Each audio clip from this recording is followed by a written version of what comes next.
Hola, ¿qué tal? Muy buenas noches. Mi nombre es Jaime Chincha y en el Perú de hoy nada está dicho. El Ministerio Público ha decidido iniciar una investigación preliminar con un plazo además de 5 meses, sin perjuicio de que pueda concluirse con anterioridad, una investigación, repito, a el señor al magistrado que estuvo representando al Ministerio Público en el Jurado Nacional de Elecciones, el señor Luis Arce, tras la difusión de los Vladiaudios. Se ha además confirmado diligencias a partir del próximo lunes 5 de julio. Iniciará esta declaración Fernando Olivera, quien presentó los audios. Luego estará Pedro Rejas, quien fue conocido en un inicio como el informante, ¿verdad? Luego Guillermo Sendón. Luego Jovián Valentín Sanginés, Jorge Rodríguez Vélez, magistrado del Jurado Nacional de Elecciones, y se tomará una declaración indagatoria a Vladimiro Montesinos el viernes 16 de julio a las 10 de la mañana y Luis Arce Córdoba el lunes 19 de julio a las 10 de la mañana. Se ha abierto entonces, repetimos, investigación preliminar a Luis Carlos Arce Córdoba, a Vladimiro Montesinos, Pedro Rejas y Guillermo Sendón en la modalidad de cohecho activo específico. Así que estaremos muy, pero muy atentos. Durante un evento preparado, producido por el Ministerio de Economía y Finanzas, llamado Economía Peruana, la agenda pendiente tras el Bicentenario, el presidente del Banco Central de Reserva, Julio Velarde, se refirió al señor Pedro Castillo. Recordemos que el señor Pedro Castillo hace unos días le pidió públicamente a Velarde que se quede en el Banco Central de Reserva. Esto fue lo que dijo el señor Velarde. Cuando me ha invitado el profesor Castillo le he agradecido y le he dicho que voy a conversar ya más largo con él una vez que lo proclamen, básicamente, ¿no?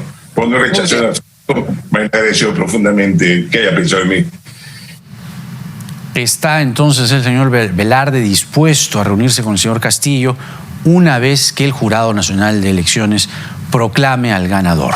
El señor Castillo precisamente estuvo en Villa María del Triunfo y allí ofreció declaraciones sobre la investigación respecto a dineros aparentes que habría recibido Perú Libre de origen ilícito y una reunión con Ollanta Humala. Escuchemos.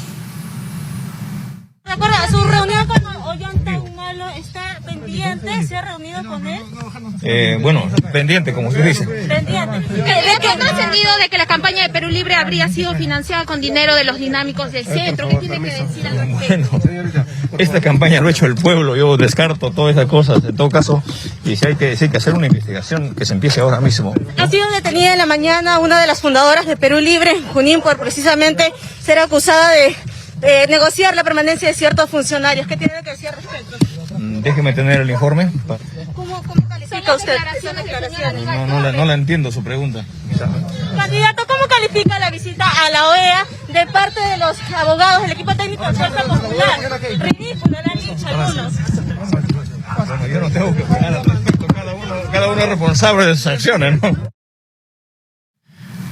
Y en un clima crispado, por lo menos en la víspera, entre el Congreso y el Ejecutivo, algo que se nos hizo ya costumbre, por lo menos en los últimos meses, pero, repito, de manera mucho más intensa en las últimas semanas, intentos de censura al propio presidente Sagasti, a la mesa directiva, ahora se quiere censurar a la señora Mirta Vázquez. El presidente Sagasti hizo una invocación al Congreso y habló evidentemente como jefe de Estado. Hemos tenido situaciones en las cuales ha habido enfrentamientos abiertos y realmente la imposibilidad hace algunos años de trabajar en conjunto entre el Ejecutivo y el Legislativo, que es absolutamente indispensable limar asperezas desde el Ejecutivo y desde la Presidencia. En mi caso personal, jamás he tratado de imponer nada al Congreso, jamás se ha denigrado el Congreso, por el contrario, hemos buscado la colaboración activa en muchísimas de nuestras iniciativas y hemos llamado la atención también cuando vemos que algunas iniciativas de carácter legislativo pueden tener dificultades. Bueno, y este llamado a limar asperezas es parte de la conversación que vamos a iniciar a continuación con las congresistas Carmen Omonte y Zenaida Solís y Carmen Omonte, que ya están con nosotras. A las dos, bienvenidas. Gracias por estar en el programa. Buenas noches, Jaime. Zenaida. Bueno, esta invocación del presidente Sagasti a limar asperezas podría, si acaso, tener resonancia en el Parlamento, o por lo menos, señora Omonte, en una parte del Parlamento que insiste ahora, nuevamente va a la carga de la señora Mirta Vázquez. Están tratando de censurarla, o por lo menos buscando firmas para ello. Ya, ¿no? Es decir, ¿no es suficiente todo esto para insistir con una censura? Realmente es buena hora que el presidente Sagasti haya dado este mensaje. Él finalmente es un congresista, ¿no? Y que ha asumido esa enorme responsabilidad, y sobre todo en el tema de vacunas creo que coincidimos que lo está haciendo muy bien, ¿no? Y hay que saludar su esfuerzo. Por parte del Congreso, creo que hay que también entender que siempre va a ser una institución que recoge posiciones diversas. Y tú muy bien lo has dicho, Jaime, y que probablemente una parte sea un poco más confrontacional o mucho más confrontacional, pero creo que la mayoría de los congresistas, y eso es bueno resaltar, estamos asumiendo un rol mucho más responsable.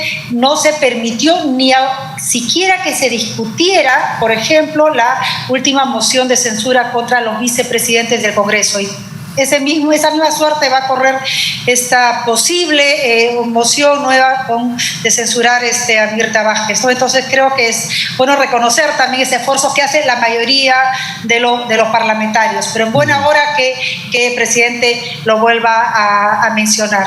Ahora, pero congresista Solís, hablando de este llamado, ¿no?, al legislativo, queda poco tiempo, pero se está insistiendo además con una cuarta legislatura, ampliar además esta legislatura hasta el 23 de julio. ¿Con qué intención? ¿Cuál es todo este paquete de cosas que están ahí atajadas para persistir en ello? Jaime, yo no lo sé. En el Congreso hay personas de lo más diversas, intenciones de lo más diversas también. Sí, claro, hay intención de bajarse a la mesa, también al presidente Sagasti, todo lo que quiera, pero se habrá dado cuenta que por lo menos hasta ahora no ha procedido, porque también hay una capacidad de reflexión, y entonces este tipo de propuestas no proceden. También es verdad que desde el Ejecutivo yo siento particularmente que no se hace un esfuerzo muy amplio por entender al Parlamento. Por ejemplo, para hablar solo sobre mí, 3 de mis leyes aprobadas con mucho esfuerzo en el Congreso, las ha observado el Ejecutivo. Y una de ellas, una muy importante, la ley antimonopolio. Felizmente y gracias a Dios la hemos podido sacar por insistencia, y ya es ley, y ya entró en vigencia el 15 de junio, y va a traernos muchas cosas muy buenas, porque va a empezar a disolver los monopolios, los oligopolios. Pero el Ejecutivo la observó, y asimismo ha observado muchas leyes. Entonces los congresistas resienten que Francisco Sagasti, habiendo sido congresista, no se ponga un poquito en los zapatos de los congresistas y que muy fácilmente observe todas las leyes. Eso también, hay cierto malestar. Y yo siento que en el Ejecutivo se incomodan poco y rápidamente dicen, no, esto no va con nuestros propósitos, y observamos esta ley y observamos esta otra, y observan todas. Y molestan a la gente. Ya. Bueno, pero eso no implica ir hasta una censura, claramente, ¿no? Es simplemente... Claro que no. Quizá el señor Sagasti, pues una cosa es con guitarra y otra cosa es con cajón, entonces quizá ve las cosas desde otra óptica, pero el señor Sagasti está en el ojo de la tormenta en este momento, tormenta, chubasco, llámelo como quiera, si es que él debe o no pedirle a la OEA que haga una auditoría internacional respecto de la segunda vuelta en el Perú. Y aquí hay una discusión muy intensa respecto a si la misión de observadores ha dicho que no hay irregularidades, o por lo menos cuantiosas, que denominen a la segunda vuelta o califiquen a la segunda vuelta como de fraude, Fuerza Popular insiste y persiste en ello. Para usted, señor Omonte, el señor Sagasti debe pedirle, la pregunta es para las dos, debe pedirle a la OEA que haga esta auditoría. Antes de responderte sobre este tema, creo que es bueno que reflexionemos cada vez más, porque si bien muchos lo están haciendo, la población y las fuerzas políticas que hoy nos estamos enfrentando en este tema más complicado, deberíamos de tener muy en claro que son dos temas diferentes.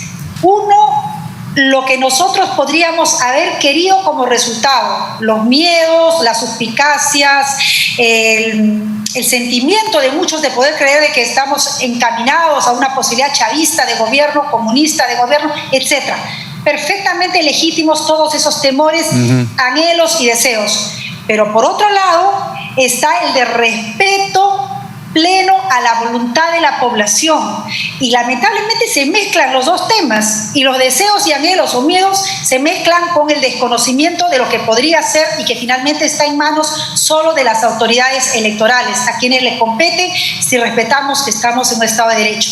Con respecto a la posición que debiera tomar el presidente Sagasti, yo me sujeto a lo mencionado por la Premier, ¿no? Por Violeta Bermúdez, que dijo que están en evaluación los especialistas jurídicos del gobierno para evaluar cuál es la mejor decisión. Confío que finalmente tomen la mejor decisión posible. Pero tú lo que has dicho es muy importante, Jaime. Los observadores de la OE, como muchos observadores, fueron muy claros en decir de que no habían visto una tendencia hacia el fraude, sino las irregularidades que siempre se dan en procesos de esta naturaleza. Pero digamos, usted tiene una ventaja respecto a Violeta Bermúdez, que no es premier, y podría, digamos, decir si el señor Sagasti debe o no pedirle a la OEA, o prefiere eximirse de una opinión así de directa. Si ¿debe o no? Si yo estuviera en los pies del presidente, creo que confiaría en las autoridades, impulsaría y fortalecería a las autoridades peruanas. Ya. Así es. ¿Y usted, congresista Solís? Hay que respetar la autonomía de los poderes. El sistema electoral es autónomo. Al presidente lo que le corresponde es respetar el sistema electoral. También el presidente. Nada más una semana atrás, la señora Fujimori le pidió que fuera neutral, que no se meta, que no se inmiscuya. Entonces luego, ¿cómo es que le pide que se inmiscuya? Ahora, la OEA está en el Perú. Han dicho que no han encontrado irregularidades tangibles, palpables.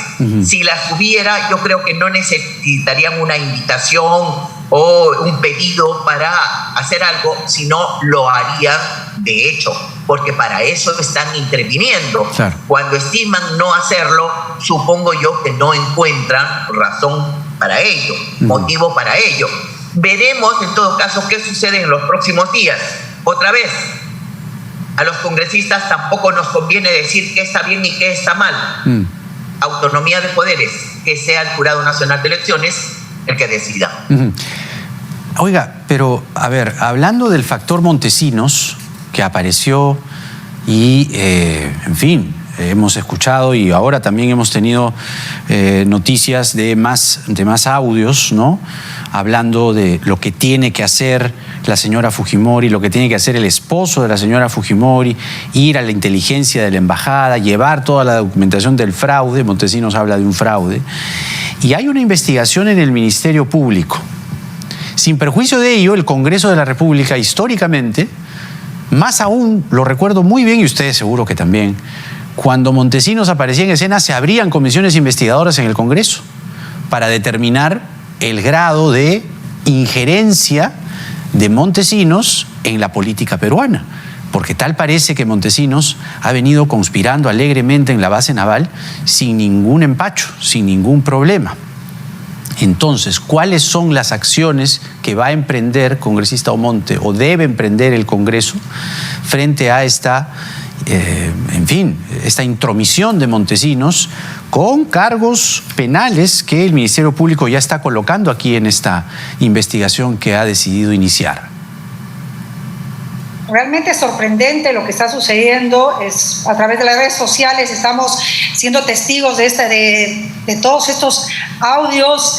Ya tú anunciaste, Jaime, hace un momento que ya el Ministerio Público ha entrado a tallar, en buena hora que así sea, porque realmente se tiene que saber cuál es el alcance, la intencionalidad, porque más allá de eso, ya personalmente yo considero que el señor Montesinos no tiene ya mayor poder, y yo creo que más bien aspira a tener un poder y que finalmente está esperando tener ese protagonismo. Es realmente muy extraño lo que está pasando con esos audios. Ahora, con respecto a la posibilidad de una comisión investigadora de este Congreso, ya es bastante complicado por el tema de tiempos. ¿No? Tenemos una agenda, estamos ya en el segundo día de pleno, mañana vamos a poder tener pleno nuevamente el sábado, la próxima semana, y creo que no vamos a poder tener el tiempo y el espacio para poder dedicarnos a este tema que sí es muy importante, pero confío que el siguiente Congreso lo haga, espero que las fuerzas políticas lo permitan. Y usted, congresista Solís, porque recordará también, todos recordamos, se abrían comisiones investigadoras, incluso comisiones ad hoc, para hablar del tema Montesinos. Claro, fue el momento en el que cayó Montesinos, pero ahora resulta que 21 años después Montesinos sigue participando, o 20 años después sigue participando en la vida política en las sombras. Jaime, ya no tenemos ni 3 semanas. Pero van a elegir magistrados del TC. Tan rápido. Están insistiendo. Efectivamente, la bancada morada se negó a tal cosa. Ajá. Pero en respecto a Montesinos, yo también saludo que el Ministerio Público empiece a tomar acciones. Por lo demás, de repente hay que tomar atención a que se le siga permitiendo comunicarse, me parece absolutamente irregular. Pero más allá de eso, le hace un flaco favor a la señora Fujimori. En verdad, no le hace ningún favor salir diciendo lo que dice, a menos que quien tenga la intención de divulgarlo, pues esté jugando en contra. No sé qué hay ahí. Lo que sé es que es un individuo que habla porque esa es su labor, hablar. En verdad, yo no le haría mucho caso. Como digo, a excepción de que está muy mal que en la base naval, donde está recluido, se lo permita. ¿Y deberían mudarlo, llevarlo, trasladarlo a otro penal? Y yo estaría de acuerdo en que lo trasladen a un penal donde no tenga comunicación, la comunicación que parece tener con quien quiere tener. Porque está bien que los reos tengan comunicación con sus familiares y con sus abogados. Pero un penal de seguridad, ¿no? De máxima seguridad. Se hablaba incluso hasta de Chayapalca, ¿no? Bueno. ¿No? A ver. Puede ser. Donde no pueda hablar con quien quiera. Claro. Donde ahora, no siga estorbando la vida del país. Exactamente, y conspirando contra el país. Ahora, el asunto de los magistrados del Tribunal Constitucional, congresista Omonte, se está diciendo que el lunes 7 de julio se va a elegir magistrados, o 7, 8, 9, etcétera. Elegir a los 6 magistrados, el Congreso tiene todo el derecho de hacerlo. Es parte de sus prerrogativas. No es una discusión legal o de función. Es una discusión más bien, desde ciertos sectores, como una pretensión de aparente cooptación del tribunal para efectos o figuras que podrían estar sembrándose como bombas de tiempo para las postrimerías de este gobierno e incluso para la asunción del señor Castillo, si es que él llega a ser proclamado, o quien tenga que proclamarse como presidente de la República, porque alguien nos tiene que gobernar y el jurado lo tiene que decir ya, por lo menos en estos primeros días. Dicen que hasta la quincena de julio podría ser. Pero ¿cuál es la intención de elegir tan rápido magistrados del TC? Bueno, aquí hay varios temas, Jaime. En primer lugar, que no es tan rápido. Ya ha pasado buen tiempo en la que los magistrados han cumplido con el periodo por el que fueron elegidos. Yo formé parte del Congreso entre el 2011 y el 2016 que eligió a los magistrados que están ahora. Y también se generó suspicacias por el número, ¿no?, de magistrados que se iban a cambiar, porque finalmente se va dejando que se acumulen. Ese es el gran problema, ya los recambios, ¿no? Entonces, como tú bien dices, legitimidad tiene este Congreso. A mí más bien lo que me preocupa es que se aprobó un mecanismo diferente al de mi época anterior para que estos magistrados o los nuevos fueran elegidos a través del mecanismo mecanismo de concurso, ¿no? Mucho más transparente, etcétera.